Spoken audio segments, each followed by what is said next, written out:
dulu di HRD gue yang di perusahaan lama ngasih tau kayak gitu. Jadi perusahaan tuh juga nggak terlalu senang IP lu 3,95, yang mendekati 4 gitu sempurna. Karena biasanya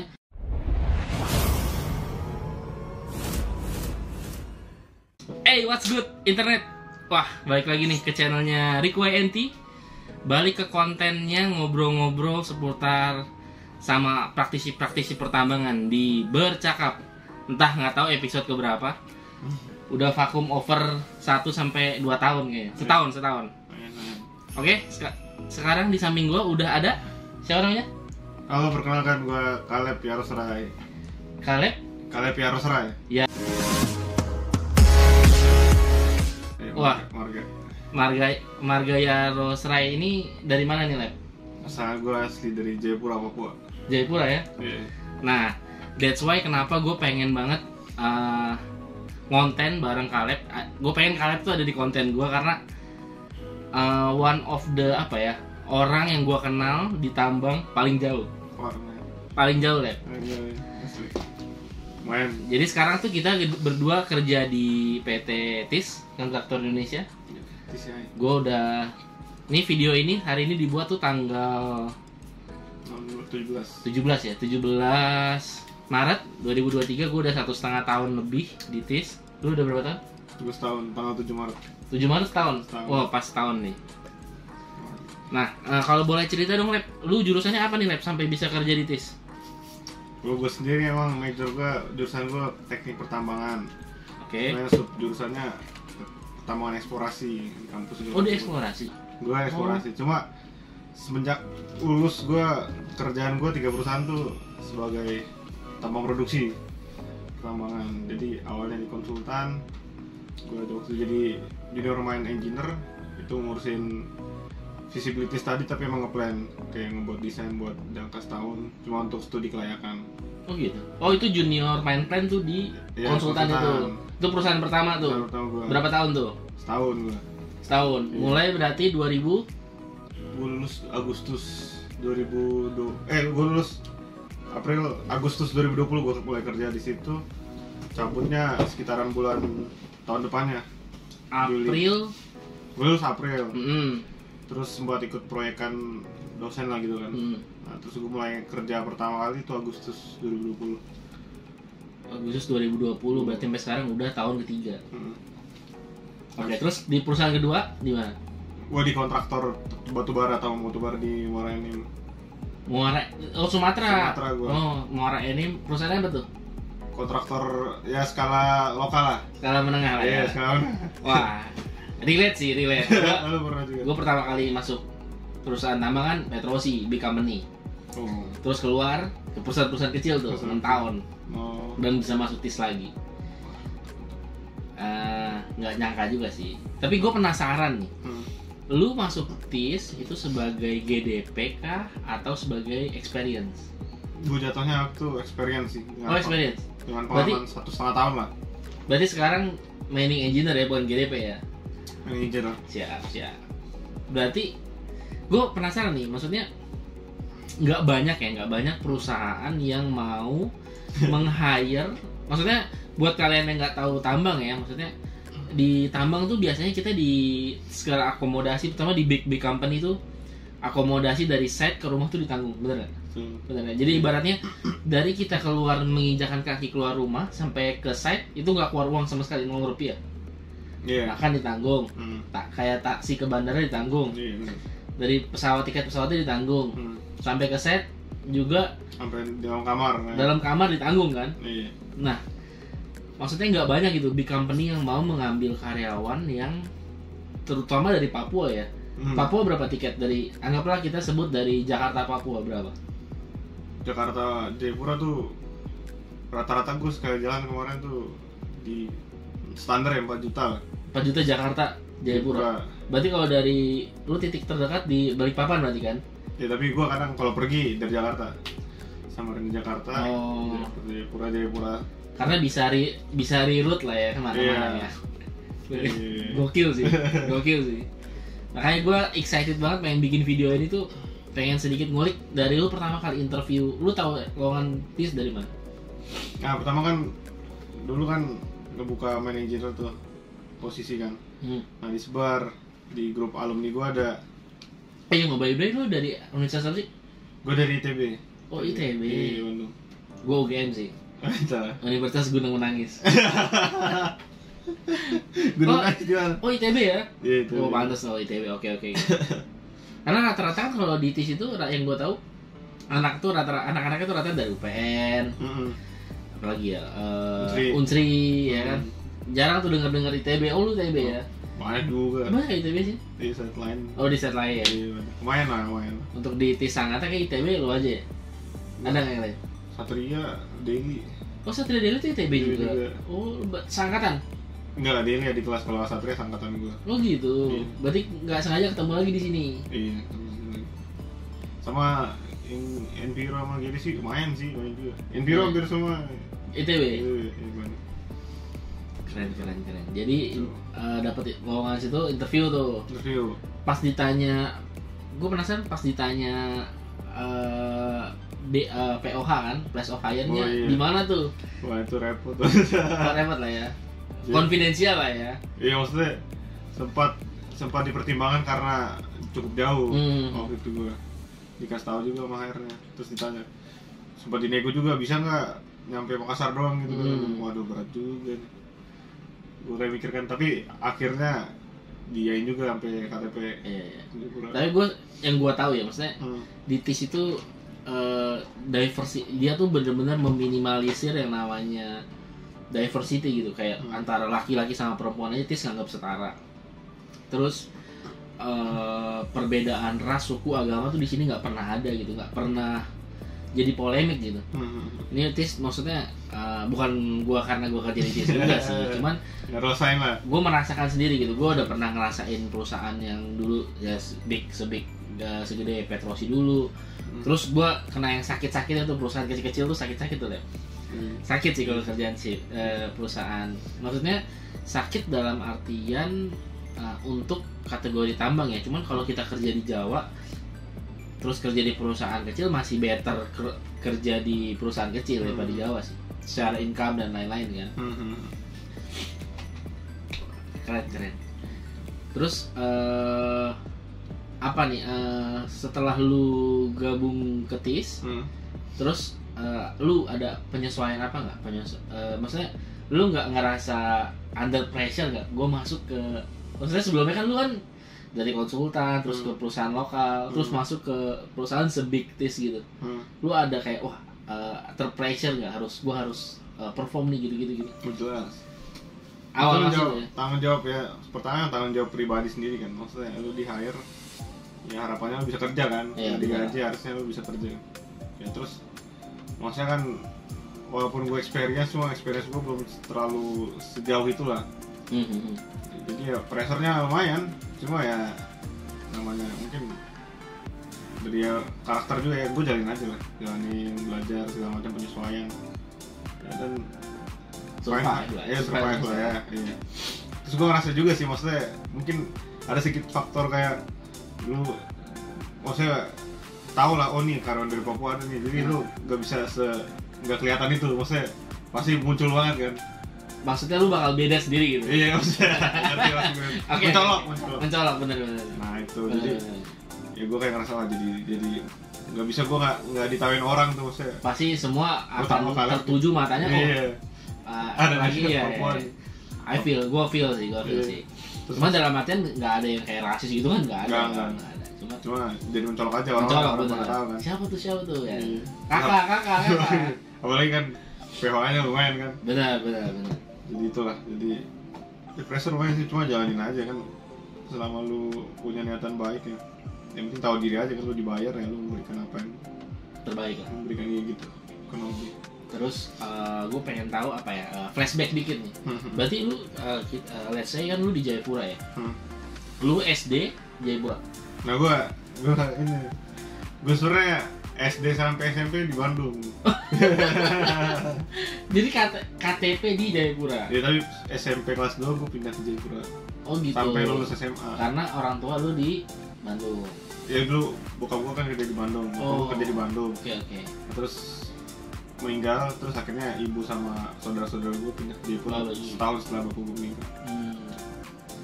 Jadi SMA sampai lulus di Jayapura. Lulus baru balik lagi. Kuliah lagi di ITB. Iya.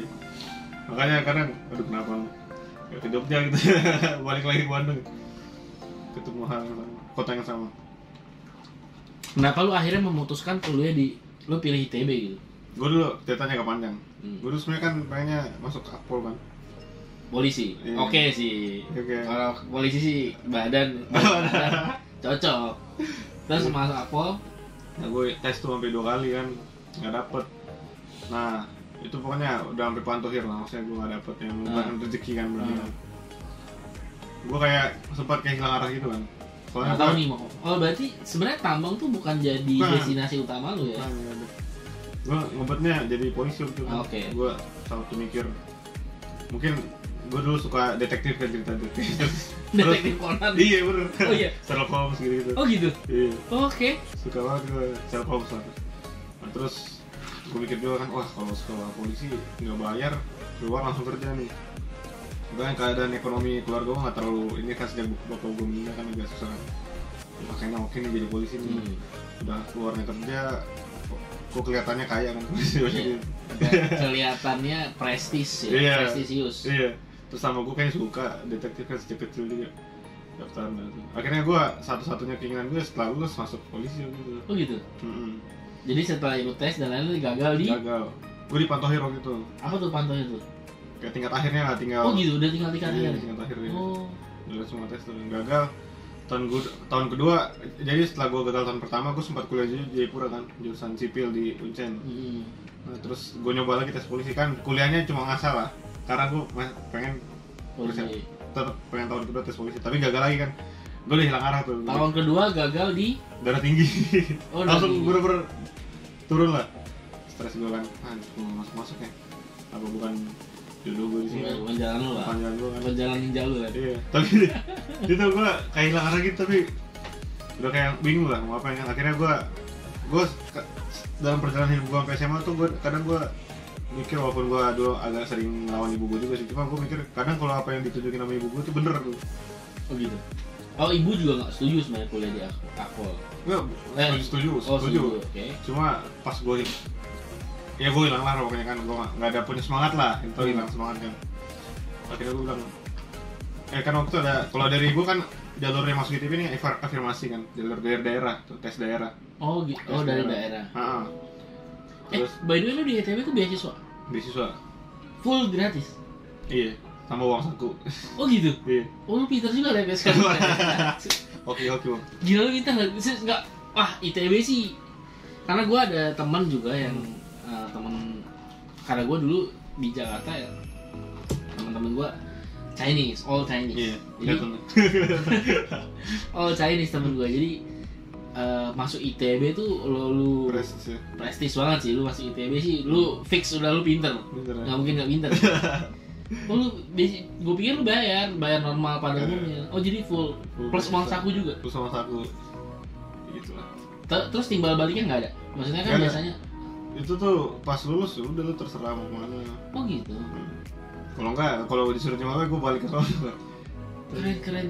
Maksudnya gue banyak nemu tuh kayak teman gue kayak di luar ya, dapat beasiswa di Nanyang tuh dia harus dia kontrak dulu sama perusahaan asli Singapura, berapa tahun kerja baru lu bebas gitu. Maksudnya di ITB nggak ada tuh ya? Nah, gue bener-bener kayak habis lulus udah ya? Gue kontrak beasiswa gue 5 tahun kan, jadi selama 5 tahun tuh lu harus lulus. Nah setelah udah lulus nggak ada ikatan apa-apa. Gila syarat tuh ITB sih. Gila sih. Ya dari pemerintah itu. Iya maksudnya kerja sama ITB. Iya maksudnya ya mencerdaskan bangsa. Si tagline mencerdaskan bangsa sih terbukti di si kalian. Kita terus singkat cerita, gue kan udah hilang harapan lah gue. Gue sodorin tuh formulir gitu kan. Ini mah pilih, terserah mau kemana. Gue pikir kan udah apa yang ditunjukin ibu gue mungkin jadi berhasil, jadi gue punya semangat. Ya, terus ibu gue mikir kan di Papua terkenalnya Freeport kan. Nah iya. Gue juga awalnya pengen masuk sana kan. Nah, terus udahlah, coba pilih tambang aja, kedua sipil. Udah ikut aja, gue gak ada mikir apa-apa ya udah. Oh iya, karena lu background dari daerah lu udah tahu tambang ya. Udah tahu sih. Bedanya kalau kayak gue juga cemplung nih. Gua nggak tahu tambang, tapi emang dulu gua pernah tahu tambang tuh di SMP. Di SMP tahu tentang dunia tambang tuh ya dengar-dengar gitu kan. Di tambang tuh kerjaannya enak, duit oke, apa-apa fasilitas oke. Duit lah ya. Dulu pas SMP tuh, enak kali ya kerja di tambang. Dan ya itu mungkin ya jalan Tuhan ya. Dan akhirnya gue juga nyemplung akhirnya nih ke gue juga nggak nyangka sih bisa nyemplung ke sini sih. Bener-bener accidental banget, banget lah kerja di tambang. Gitu. Jadi abis itu lulus lu kumlot? Enggak, IP gua pas kerja lah. Pas kerja udah 3, sekian. tapi ya oke lah. Oke lah, 3. Itu menurut gua ya, maksudnya menurut gua pribadi lu kayak lu terlalu IP lu terlalu tinggi juga. Biasanya sih yang gua tahu ya perusahaan tuh nggak tahu ya, maksudnya perusahaan nggak mau terlalu hire IP terlalu tinggi, biasanya individualistis. Jadi mereka nggak bisa bekerja sama dalam tim, yang gua tahu ya, karena gua dapat dulu di HRD gue yang di perusahaan lama ngasih tau kayak gitu. Jadi perusahaan tuh juga nggak terlalu senang IP lu 3,95, yang mendekati 4 gitu sempurna, karena biasanya individualistis, nggak bisa kerja sama dalam tim. Yang penting ya sekarang kalau menurut gue kalau kerja gimana caranya bisa berbaur sama kerjaan, komunikasi. Betul sih, gue ngerasa juga pas masuk perusahaan bener ternyata yang diomongin seorang selama ini lu mesti bisa kerja sama, bener. Lu nggak mungkin di perusahaan lu nggak kerja sama, nggak mungkin. Kecuali lu di bagian developer Android gitu-gitu mungkin yang serba back dikerja di back end gitu loh, kerja di belakang layar. Itu lu bisa sendiri sih mungkin, tapi kan nggak semua kerjaan bisa kayak gitu kan. Dan kebanyakan emang kerja sama. Bener. Terus lu masuk TIS nih kan. Gue pengen tahu apa ya kelebihan lah. Lu senangnya di TIS tuh apa tuh? Wah bener sih, ini gue berasa banget sih, maksudnya bener-bener gue ngeliat value-nya sih, maksudnya gue pikir juga mungkin ini karena udah perusahaan lama lah, artinya kan udah melewati banyak zaman, udah melewati banyak perubahan, mengikuti naik turunnya gelombang batu bara dan sistemnya juga udah tertata sejak lama, dikoreksi bertahun-tahun kan. Safety-nya sih terutama sih, gila sih. Jadi gue semangat sama value-nya sampai yang kayak code of conduct gitu kan, maksudnya tertera emang ada peraturannya. Ada peraturan. Lu nggak boleh ini yang boleh dilakukan ini. Maksud gue perusahaannya udah menjangkau sedalam itu gitu. Menjangkau bener-bener emang gue bilang perusahaannya udah punya value yang nggak sekedar ngejar keuntungan lagi. Dan tagline-nya kan yang utama kan bukan professional safety, everyone safe every day. Everyone safe every day, benar sih. Kalau yang gue ngerasa tuh di perusahaan yang lain ya, mereka masih ngedepankan produksi. Yang di lain. Kalau di TIS ini gue ya sekali lagi ya, bukan karena gue kerja di TIS, tapi karena gue merasakan juga datang kita kerja tuh mereka sekedar meeting aja. Yang kita mulai itu bukan produksi, ya bener. Yang kita mulai itu safety-nya gimana? Gitu. Tadi malam operasi gimana? Safety gimana? Full bener safety tuh di sini tuh gimana ya, kayak kalau di perusahaan lain tuh banyak safety tuh cuman dihitung sebagai cost yang bakal ngebakar duit lah, ya kan? Nggak ada comeback, ada feedback lah untuk keuntungan, revenue untuk cuman kalau di sini tuh bener-bener kayak semacam area kerja lu nggak sesuai sama prosedur, lupa diparkir itu ekstra, bener-bener diparkir. Maksudnya TIS bener-bener komitmen sama safety sih, itu sih. Maksudnya itu yang gue lihat memang karena perusahaan mungkin udah gede, udah nggak lagi ngejar hal-hal yang kecil kan. Maksudnya secara safety, value, terus mengedepankan kayak kesetaraan gender segala macam kan. Bener-bener. Berarti emang perusahaan ini value-nya udah kuat dan sistemnya udah menuju hal-hal yang nggak, maksudnya short term lah. Yang kecil-kecil aja udah ya. Akhirnya udah, ya itu gue kan emang bedanya emang udah perusahaan yang udah matang. Itu yang gue rasain banget di TIS sih. Dan itu berdampak sampai ke level karyawan. Gue pernah dengar soalnya. Perusahaan yang besar itu perusahaan yang dihargai adalah perusahaan yang bisa menghargai safety karyawannya kan, dan kesejahteraan. Dan gue berasa banget ya di TIS ini, dari masalah PWH terus safety-nya segala macam, bagaimana karyawan itu dihargain ya. Baru gue bisa ngeliat, oh ini memang perusahaan yang gede. Gue pernah dengar soalnya perusahaan yang gede adalah perusahaan yang mampu menghargai karyawannya sedemikian. Karya adalah aset utama perusahaan. Betul. Bener sih. Kayak ya kalau gue sih kayak perihal soal kecil aja gitu ya, kayak kayak gini, sebentar lagi kan kita mau puasa nih kan. Maksudnya di perusahaan-perusahaan yang dulu tuh masih ngeributin jam kerja, ngeributin tambahan uang, minta kita ya sebagai karyawan kan, namanya kerja kan minta snack, minta makan gitu kan. Cuman kalau di sini tuh kita udah nggak usah mikirin apa-apa gitu. Nggak usah mikirin apa-apa, tiba-tiba dia udah ada rule-nya. Lu kerja jam sekian sampai jam sekian, dapat snack, dapat makan buat sahur, dapat makan buat buka puasa gitu kan. Kalau kita yang muslim gitu. Kayaknya udah nggak kayak hal-hal kayak gitu tuh nggak usah diributin lagi. Itu gitu. udah bagiannya perusahaan buat ngurusin lu kan. Lu tinggal bagian lu kerja. Bagian lu kerja banget. Iya. Kerja yang maksimal, yang terbaik. Itu sih gue sih ngerasa juga di situ sih. Nah, pasti kan yang penonton gue nih, Lep, banyak biasanya ya kalau gue lihat dari grafik penonton gue itu rata-rata di rentang umur 18 sampai 24 tahun. Oh iya, masih udah. Which is orang-orang yang lagi pengen sebenarnya tahu nih kayak gimana sih ditambang gitu. Nah, pertama buat mungkin yang masih SMA atau yang lagi mau milih-milih jurusan kuliah nih, masuk kuliah tambang itu worth it nggak menurut lu? Okay. Setidaknya bisa memberi kasih gambaran nih yang lagi nonton. Ini balik lagi ke tadi cerita gue sih. Yang gue bilang gue akhirnya memutuskan ibu gue yang milih kan. Gue gak sama sekali, walaupun temen gue deket gue ada salah satu yang mau ditambang ITB duluan. Oh udah ada, di mana? Kan gue 2014 nih. Nah, gue kan mau masuk ITB 2015, nah angkatan gue yang 2014 nih udah masuk ditambang duluan tahun sebelumnya. Temen deket gue sekarang di Freeport dia. Iya. Gini. Nah terus, tapi gue gak ada sama sekali, gak ada pikiran buat kuliah tambang lah. Tapi pas gue masuk, tingkat awal kan gue masih matematika, fisika, kimia umum lah. Kalau anak ITB pasti tahu TPB kan, tahap persiapan bersama. Nah pas masuk jurusan tambang kan belajar batu, terus belajar banyak hal lah kan. Tambang itu adalah gabungan dari banyak ilmu kan, sipil, geologi, elektro, segala macam mesin. Pas gue masuk, gue terintu sama pelajarannya, maksudnya nyaman. Gue bilang wah puji Tuhan kan, maksudnya ternyata apa yang dipilih ibu gue akhirnya gue bisa suka gitu tanpa gue tahu itu bakal gue suka gitu. Berarti lu gak ada pressure sama sekali? Nah itu justru pas gue masuk loh, kok gue yang suka, pas gue belajar kok gue suka ke lapangan juga ternyata gue suka gitu kan berarti puji Tuhan kalau saya berkat lah. Kuliah lu sejalan sama passion lu berarti ternyata.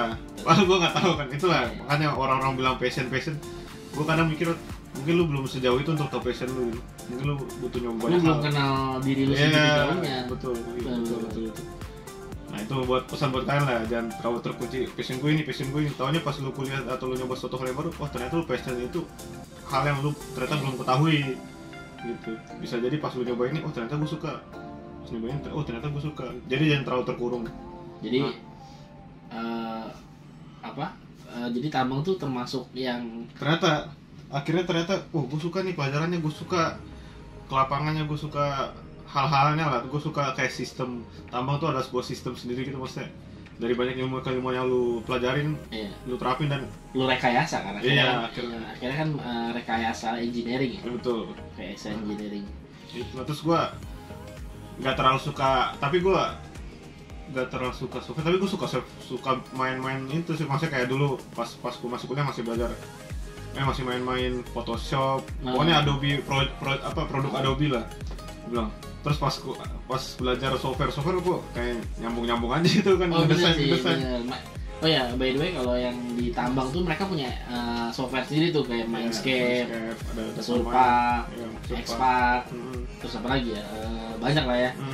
Ya mirip Photoshop juga sih. Iya, terus gue rasa, pas gue belajar software, gue bilang ternyata di tambang main software juga ternyata. Gue lumayan suka main Adobe Premiere, Adobe Photoshop, bikin desain segala macam. Terus lumayan mirip sama software kan, ternyata lebih tebut juga nih jurusan gue kan. Terus akhirnya jujur gue bisa nyampe lapangan pekerjaan pertama kali itu karena emang bisa software duluan, karena kan secara experience nggak ada kan. Bener. Gitu. Tips juga tuh buat kalian yang lagi kuliah tambang. Nah software, kalau di kuliah tuh diajarin nggak sih kayak kita belajar software itu Mindscape gitu? Tapi nggak sedalam itu sebenarnya. Nggak sedalam itu. Jadi kalau lu mau dapat ilmunya dari kejar sendiri. Apalagi sekarang banyak juga sih training online. Nah, gue ikut tuh kayak gitu. Oh gitu. Gue ikut. Dan itu emang dari kesadaran diri sendiri kan. Nah itu maksudnya kalau menurut gue worth it apa enggak, kembali ke pertanyaan lu tadi sebenarnya ya satu, cari tahu passion lu. Kedua, kalau misalnya lu suka kalau gue saran gue sih, lu lihat mata kuliahnya, lu lihat kira-kira gue bisa belajar ini cocok sama kimia, fisika atau apa. Nah lu worth it kalau lu suka menurut gua. Kalau lu nggak suka percuma juga. Bener-bener. Jadi kalau lu passion di situ atau lu pas lu coba lu suka, Iya. itu worth it menurut gua. Karena Jangan ngelihat cuma duitnya aja sih. Iya. Kadang-kadang kan orang mikir pengen ditambang nih. ngeliat pulang kerja Ngelihat kayaknya enak nih kerja duitnya. punya. Maksudnya money oriented gitu. Betul. Bener. Ya passion perlu sih, tapi lu Betul. juga harus realistis juga sama Iya sih. passion. Bener. Kadang Gen Z tai kucing zaman sekarang tuh dikit-dikit work life balance. Iya. Bener gak sih? Bener. Bener. Kalau di sini worknya tinggi. Jam kerja lu 12 jam gitu, nggak Betul. kayak kerja pada umumnya kan. Umum kan Iya. 8 jam, Sabtu Minggu libur. Ya, at least sebenarnya lu kembali lagi ke tadi, lu kalau mau lu kerja di tambang tuh sesuatu yang worth it sih. Lu Betul. kerja di tambang, apalagi dengan pendapatan yang dibilang oke, Oh, memang itu kompensasi dari banyak hal. kompensasi dari banyak hal. Tapi kalau lu suka menambang ya, lu suka hal menambang ya, oke lah. It's okay ya. At least ya. Hmm. Nah terus kan lu udah kerja berapa? Udah 3 tahun. Iya. Udah kerja 3 tahun di tambang. Visi misi lu ke depan apa nih? Habis ini Lek. Nah, gue sebenarnya sih ya, yang tadi gue ngerasa sebenarnya awalnya mungkin ini balik lagi dari latar belakang gue kan. Bapak gue adalah orang walaupun dia kerja kan, dia dulu dosen tuh. Walaupun dia kerja apa, tapi dia selalu punya waktu buat keluarga gitu. Maksudnya mengedepankan kayak menolak tawaran ngajar misalnya dari kampus lain atau tempat lain hanya. Bokap lu dosen? Iya, Oh dosen di? di Bandung. Oh di Bandung juga. Teologi aja. Oh ya. Ilmu keagamaan. Gue ngerasa bapak gue dulu pokoknya di mana ada kerjaan yang di weekend tuh nggak mau ngambil. Oh family first ya. Iya betul. Jadi gue sampai terbawa juga ke diri gue dan gue ngerasa itu hal yang bagus. Gue pengen nanti kalau gue udah berkeluarga ya tetap harus keluarga yang pertama. Walaupun sebenarnya gue nggak bilang bahwa tambang bukan kerjaan yang nggak baik buat orang yang pengen berkeluarga. Benar. Nggak bilang gitu juga. Cuma gue pengen ngerasa mungkin suatu saat nanti gue pada saat gue sebelum tua gue nggak tua di tambang dan gue udah punya usaha sendiri, bisa waktunya lebih fleksibel. Keluarga. Atau gue sempat mikir juga bakal jadi PNS di umur 30 cabut dari tambang. Sejauh itu gue masih mikir, sampai saat ini gue masih mikir pengen kerja di tambang tapi nggak sampai tua bekerja untuk suatu perusahaan di tambang gitu. Masih mikir seperti itu sih. Tapi nggak tahu ke depannya. Iya nggak tahu ke depan. Tapi ya kita kan boleh bermimpi dulu ya. Betul. Visinya apa ke depan. Ya tapi kembali lagi bener. Bukan berarti lu yang lagi berkeluarga tambang nggak cocok gitu, maksudnya. Banyak hal juga yang kayak lu cuti gitu kan. Cuti. Udah lama di tambang dapat cuti berapa lama gitu kan. Waktu di keluarga doang, di rumah doang. Ya, di rumah. Oke, kayak pelayaran juga setahu gua sakit juga tuh. Maksudnya Kiloan. lu 9 bulan ya, 9 bulan di laut, 3 bulan di rumah. Kayak gitu. Lebih lama lagi kan. Lebih lama lagi tuh, 9 bulan di laut. Dan sebenarnya lu bisa bawa keluarga lu ke sana juga, beberapa site. Oh iya benar, ada beberapa maksudnya kayak di site yang sangat mendukung gitu ya, yang udah Kotanya udah. pemukimannya udah oke, kayak kita nih di Kayak di sini, Sangatta udah oke banget nih. Maksudnya one of the city yang kota yang udah tambangnya udah ada tambang gede gitu, KPC ya. Udah maju, kotanya udah rame. Kotanya kan? udah maju Udah gitu. rame. Di sini tuh ada KFC, gila lu jangan PH. jangan salah lu, ada KFC, ada Pizza Hut, Ada jiwa. Janji Jiwa, kayak Indomaret Point Cafe. Iya. Nggak sponsor ini gue bilang. Maksudnya oke.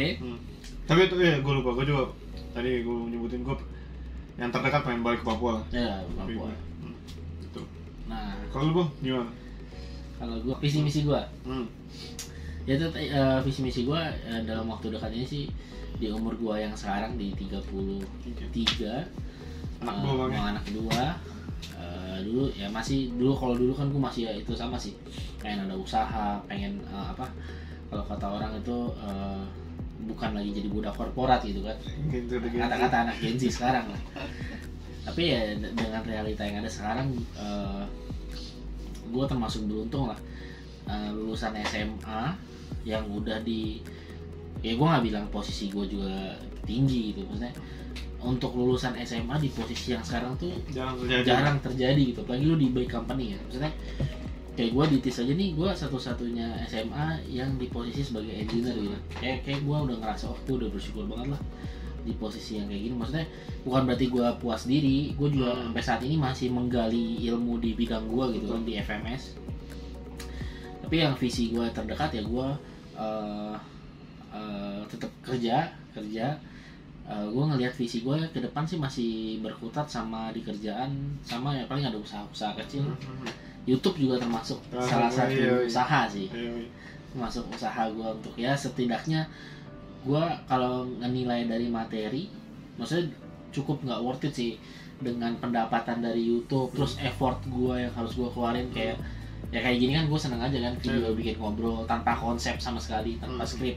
Tapi kadang banyak video-video gue juga yang butuh skrip, gue butuh research dulu, gue butuh waktu buat research, belum lagi gue take video dengan peralatan seadanya, belum lagi ngedit dengan timbal balik value materinya nggak sepadan gitu. Cuman gue ngerasa tuh di YouTube ya gue nemu sesuatu yang gue bahagia aja gitu bikin video, seneng bikin video kayak gini, ketemu teman-teman baru, terus gue bisa kayak apa ya intimate ngobrol sharing kayak gini kan sesuatu yang nggak bisa gue dapet kayak di kerjaan kan. Kita udah kerjaannya juga udah sibuk ya, udah sibuk sama sekali gitu. Maksudnya makanya gue seneng banget si Kaleb bisa mau datang ke konten gue ngobrol kayak gini. Gue juga seneng nih sharing karena dia salah satu list gue untuk ada di konten gue. Makanya di konten gue ini gue bukan sekadar ngejar quantity video gitu, tapi gue pengen orang-orang yang di konten gue memang yang gue pengen gitu, pengen ngobrol. Apalagi sekarang gue pengen tahu nih pola pikir dia yang dia dari jauh gitu kan, dari Indonesia Timur bisa ditambang tuh gue di Sawang Batu Bara yang maksudnya bukan di daerah Indonesia Timur ya. Kita kan udah masuk ibaratnya barat sama tengah nih kan. Makanya aduh pengen tahu nih kehidupannya gimana gitu kan. Thank you lah udah menginspirasi. Thank you juga buat yang udah nonton sampai sejauh ini. Ke depannya gue bakal ngobrol-ngobrol. Kalau kalian tertarik nih gue ngobrol-ngobrol kayak gini, please komen di bawah. Kalian pengen tahu kerjaan di bidang apa lagi nih? Entah mungkin dari safety, enviro, HR atau apapun lah. Gue bakal bikin terus konten-konten kayak gini. Gue bakal ngajak orang-orang yang inspiratif, orang-orang yang juga mungkin beberapa berjasa di hidup gue bakal ada di konten ini. Gue akan abadikan momen. Nah sebenarnya YouTube tuh juga salah satu kayak diary gue gitu. Video, gue pernah, siapa tahu nanti gue punya anak udah gede, YouTube ya kita nggak tahu YouTube, siapa tahu udah gede masih ada gitu kan. Jadi anak gue bisa nonton, bapak gue tuh dulu kayak gini. Gue pernah bikin konten. Lu pernah lihat gak sih? Lu pernah lihat YouTube gue? Gue belum ya. Gue pernah bikin konten tuh namanya Keliling Tambang Indonesia. Jadi gue datengin, kan dulu gue kerja sama Rinda tuh, gue datengin daerah-daerah tambang, list gue ke arah Banjarmasin, Kalimantan Selatan. Jadi gue ninggalin semua barang-barang gue, cuma bawa ransel sama uang 1 juta. Gue selama cuti 18 hari itu gue traveling. Nah travelingnya itu gue numpang truk, ada di video gue. Jadi video itu cukup viral pada masanya ya, tahun 2019 tuh viral video itu. Sorry, nama itu belum? Hah? Nama itu belum? RICKJNT. Jadi gue kayak gitu lah, keliling-keliling datangnya daerah-daerah tambang, kenalan sama. Jadi gue banyak kan, gue di Instagram ada follower, dari YouTube juga ada kan. Jadi banyak kenalan teman-teman tambang yang, bang ke daerah ini nggak, dia kontak gue by DM. Akhirnya gue ketemu teman baru, tuh gue kenal. Juga gue pernah numpangin mobil, gue mau ke daerah Tabalong. Gue numpang, sekalinya gue berhentiin stop mobil itu main engineer Pama di Sangatta. Serius, namanya Rahmat Rizali. Hey bro, kalau nonton ya. Sekarang dia udah sekarang resign, kerja di main engineer sebagai dewatering engineer di Adaro. Iya. Makanya maksudnya kayak gitu, sesuatu yang lu nggak bisa dinilai pakai uang gitu. Betul. Koneksi kayak gini kan, ngobrol, ketemu teman baru. Itu sih yang penting. Oke, thank you Lep. Thank you juga. Main di konten gue. Terima kasih udah luangin waktunya. Oke, buat kalian yang udah nonton sampai sejauh ini terima kasih. I'm Rico Enti dan Kaleb Persrai. see you on the next video. Bye. Bye.